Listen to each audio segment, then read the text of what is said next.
जय श्री राम मित्रों, आपका स्वागत है आपके YouTube चैनल सनातन भक्ति सागर पर।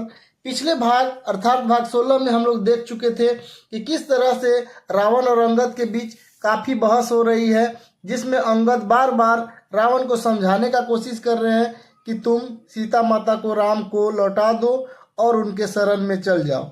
लेकिन रावण है कि अहंकारवश अपनी ही प्रशंसा किए जा रहा है और वो बोलता है कि अरे दुष्ट, मैंने सभी दिक्पालों से जल भरवाया है, अर्थात सभी दिक्पालों को मैंने अपना गुलाम बना के रखा है। क्या तुमको ये बात नहीं पता है? और तुम मुझे शरण में जाने के लिए कह रहा है, वो भी राम के शरण में, जो एक वनवासी है, जंगल में दर दर भटक रहा है। तो इस तरह से हम लोग आज 17 भाग का स्टार्ट करेंगे, प्रारंभ करने वाले हैं। लेकिन इससे पहले अगर हमारा वीडियो आपको अच्छा लगे तो आप जय श्री राम कमेंट में जरूर करें और साथ ही साथ भाग 17 के अंत तक बने रहें। काफी रोमांचक और रोचकर होने वाला है ये भाग। तो देखिए, अगला चौपाई है। तो बसीठ पैठवत कही काजा,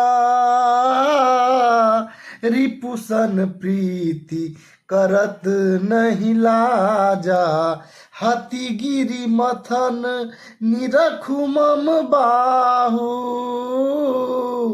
पुनि सठ कपि निज प्रभु ही सराहू। तो फिर वह दूत किस लिए भेज रहा है? यानी कि रावण बोलता है कि वह दूत क्यों भेज रहा है? शत्रु से प्रीति करते समय उसे लाज नहीं आती है? पहले कैलाश का मंथन करने वाले मेरी भुजाओं को देख और फिर मूर्ख वानर अपनी मालिक की सराहना कर। अर्थात जो शांति दूत भेजे हैं राम जी, राम एक्चुअल में चाहते हैं कि युद्ध न हो, क्योंकि युद्ध में रावण तो मारा ही जाएगा, लेकिन उसके साथ बहुत सारे लंका के सैनिक हैं जो निर्दोष है, वो मारे जाएंगे, वहां की औरतें विधवा हो जाएंगी, इसलिए उन्होंने शांति दूत भेजा था। लेकिन रावण है कि अहंकार में सोच रहा है कि नहीं, वो तो डर के भेजा है, ऐसा कुछ सोच रहा है कि राम ने डर कर भेजा है शांति दूत को। उसके बाद का देखिए क्या है चौपाई। सुर कवन रावण सरिस स्वकर कटी जेहि शीस, हुने अनल अति हरस बहु बार बार सखी गौरीस, बार साखी गौरीस। रावण के समान कौन सूरवीर है? रावण अपने बारे में बोल रहा है कि उसके समान कौन सूरवीर है जिसने अपने हाथ से सिर काटकर अत्यंत हर्ष के साथ बहुत बार उन्हें अग्नि में होम किया है। स्वयं गौरीपति शिव जी इस बात के साक्षी हैं। रावण बोलता है कि तुम कहाँ तुलना कर रहे हो अंगद को मेरा और राम का? मैं वो हूं जिसने अपने हाथों से अपना सिर काटकर भगवान शिव को अग्नि में होम के स्वरूप अर्पित किया था। स्वयं इस बात के साक्षी शिव जी है और ये बिल्कुल सत्य बात है। रावण ने अपना सिर काट कर चढ़ा दिया था प्रभु शिव भगवान को, वही उसका वर्णन कर रहा है। उसके बाद का चौपाई है।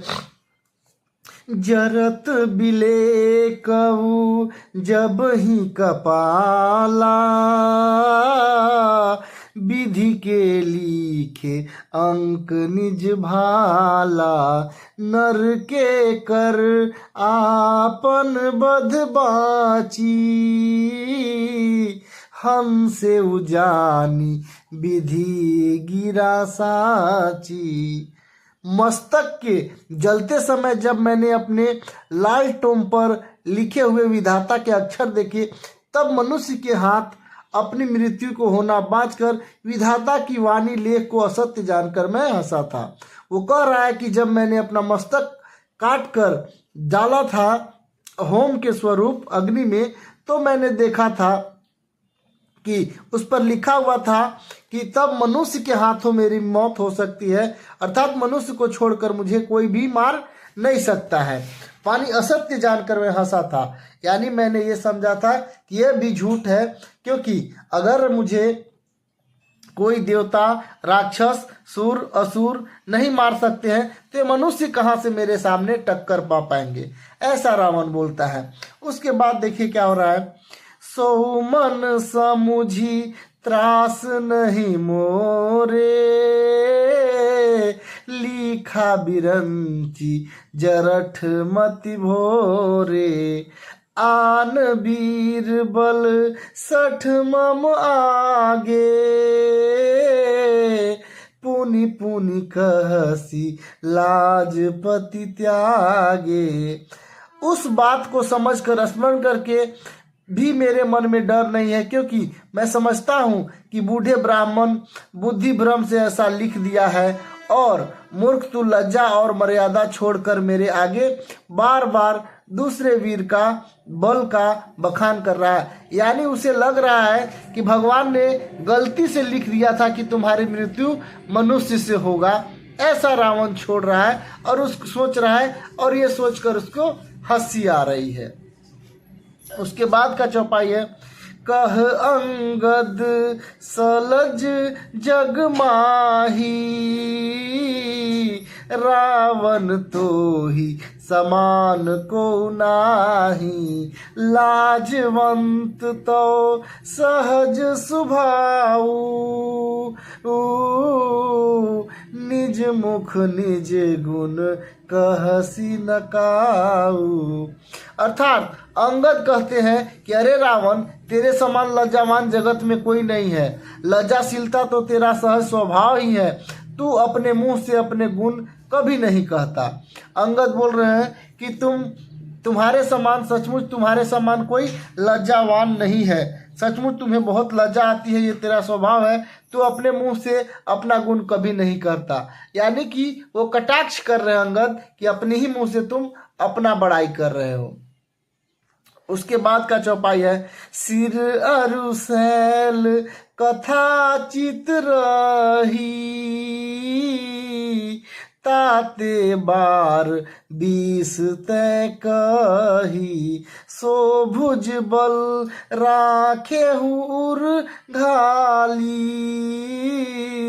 जीते हु सहस बाहु बलि बाली। देखिए कितना मजाक उड़ा है अंगद जी, क्योंकि यहाँ जिक्र हुआ है सहस बाहु बलि का और बाली का, और रावण को तीनों ने हरा दिया था। सहस बाहु ने ही हराया था, बलि ने भी हराया था और बाली ने भी हराया था। देखिए आप बलि और बाली दो हैं। बलि जो है वो दैत्यों का राजा था, जिसको वामन अवतार लेकर प्रभु विष्णु ने पाताल लोक का राजा बनाया था, जबकि बाली सुग्रीव का भाई है, जो रावण का मित्र भी था, लेकिन प्रभु श्री राम ने उसे मार डाला था और बाली को रावण से शत्रुता भी हुई थी हालांकि यहाँ पे। तो देखिए उसी के बारे में कह रहा है कि सिर काटने और कैलाश उठाने तथा कथा चित्त में चढ़ी हुई इसमें तूने 20 बार कहा, भुजाओं का बल तो तूने हृदय ही टाल कर छिपा रखा है, जिससे तू सहस्र बाहुबली और बाली को जीता था। देखिए किस तरह से रावण का यहाँ मजाक उड़ा रहे हैं, बोल रहे हैं कि तुम रावण, ये तो हजारों बार तुम बोल चुका कि हम अपना शीश चढ़ाए हैं, लेकिन तू अपना मेन क्वालिटी, मेन अपना शक्ति तो तुम बताया ही नहीं कि तुमने किस तरह से सहस्र बाहु को भी हराया था, बलि को भी हराया था और बाली को भी जीत लिया था। यानी कि अंगद जी उस पर कटाक्ष कर रहे हैं कि तुम ये भी तो बताओ कि किस तरह से बाली ने, बलि ने और सहस्र बाहु ने तुमको हराया था। सहस्र बाहु ने उन्हें अपने यहाँ बंदी बना के रखा था। तो मैंने पिछले वीडियो में चर्चा किया था कि उसको पुलस्त ऋषि जो रावण के दादा थे वो बचा कर लाए थे, और बलि ने तो ऐसे ही छोड़ दिया था, क्षमा कर दिया था। और बाली वाला आप जानते ही हैं कि किस तरह से बाली ने 6 महीने तक उसे कांख में दबा कर रखा था, लेकिन पूजा करते समय वो भाग गया था रावण उसके कांख से बच के। उसके बाद का चौपाई है, सुनुमति मंद देही अब पूरा, काटे शीस की होई असुरा, इंद्र जाली कहू कहिया न बीरा, काटई नीज कर सकल शरीरा। अंगद जी बोल रहे हैं कि अरे मंदबुद्धि सुन, अब बस कर, सिर काटने से भी क्या कोई सूरवीर हो जाता है? इंद्रजाल रचने वाले वीर नहीं कहा जाता, यद्यपि वह अपने ही हाथों को अपना शरीर काट डालता है। देखिए तो इस तरह से अंगद बोल रहे हैं कि तुम जो बार बार कह रहे हो कि मैंने अपने हाथ से सिर काट के अर्पित किया, तो क्या कोई अपना सिर काटने से सूरवीर हो जाता है? बहुत बड़ा वीर कहलाने लगता है क्या? इंद्रजाल रचने वाले वीर नहीं कहा जाता। यद्यपि वो अपने हाथ से सारा शरीर काट लेता है तो वो भी वीर नहीं कहलाता है। तो उसी तरह से तुम अपना सिर काट लिए तो क्या तुम वीर कहलाओगे? उसके बाद दोहा है, जरहि पतंग मोह बस भार बहि खर वृंद, ते नहीं सुर कहवा वही समुझ देख मति मंद, समुझ देख मति मंद। अरे मंद बुद्धि, समझ कर देख, पतंगे मोहवश आग में जल कर मरते हैं, गधों की झुंड बोझ लाद कर चलते हैं, इस कारण वे सूरवीर नहीं कहलाते हैं। वो कह रहा है कि देखो रावण, कीट पतंगे भी तो जल जल कर अग्नि में खुद ही मर जाते हैं, तो क्या वे भी वीर कहलाएंगे? गधों का झुंड जो होता है वो बोझ लाद कर चलते हैं, तो क्या इस कारण वो सूरवीर कहलाएंगे? ऐसा नहीं है। अब देखिए उसके बाद क्या है चौपाई में, अब जनी बतब ढाव खल करही, सुनु मम बचन मान परिहरही, दस मुख मैं न बसिठी आयऊ, अस बिचारी रघुबीर पठायऊ। वो बोलते हैं कि अरे दुष्ट, अब बत बढ़ाव मत कर, मेरा वचन सुन और अभिमान त्याग दे।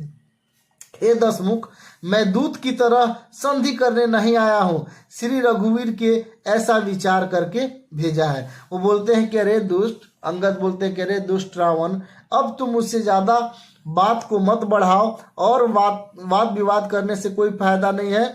मेरा वचन सुन और अपना अभिमान को त्याग कर प्रभु श्री राम के शरण में चला जा। उसके बाद अंतिम चौपाई है आज के भाग का, बार बार अस कहई कृपाला, नहीं गजारी जसु बधेसु काला, मन महु समुझी बचन प्रभु के रे, सहेऊ कठोर बचन सठ तेरे। वो अंगद बोलते हैं कृपालु श्री राम जी बार बार ऐसा कहते हैं कि सियारन के मारने से सिंह को यश नहीं मिलता। वो बोल रहे हैं कि अगर कोई सिंह अगर सियार को मार देता है तो उससे उसको यश नहीं मिलता है। अरे मूर्ख, प्रभु के उन वचनों को मन में समझ, याद करके ही मैंने तेरे कठोर वचन सहे हैं। यानी कि वो बोल रहे हैं कि मैं चाहता तो अभी तुमको मार देता, लेकिन मेरे मारने से, यानी मैं अगर तुम्हें मार भी दूं तो मेरा कोई बहुत बड़ा यश नहीं होने वाला है, इसलिए मैं छोड़ रहा हूं, क्योंकि मैं तुम्हारा बार बार एक कठोर वचन इसीलिए बर्दाश्त कर रहा हूं क्योंकि प्रभु श्री राम ने मुझे मारने की आज्ञा नहीं दी है। ऐसा वो बोलते हैं। और मिलते हैं अगले भाग में मित्रों। अगला जो भाग होगा उसमें भी काफ़ी हम लोग दिलचस्प चीज़ सीखने वाले हैं। आगे हम लोग जानेंगे कि किस तरह से रावण और अंगद के बीच बातचीत होती है और किस तरह से अंगद वहां से लंका को छोड़कर जाएंगे। बने रहें अगले भाग में, तब तक के लिए बहुत बहुत धन्यवाद। जय श्री राम। साथ ही साथ आप अगर हमारा चैनल को लाइक और सब्सक्राइब नहीं किए हैं तो ज़रूर सब्सक्राइब कर ले और साथ ही साथ जय श्री राम कमेंट में ज़रूर लिखें। जय श्री राम मित्रों।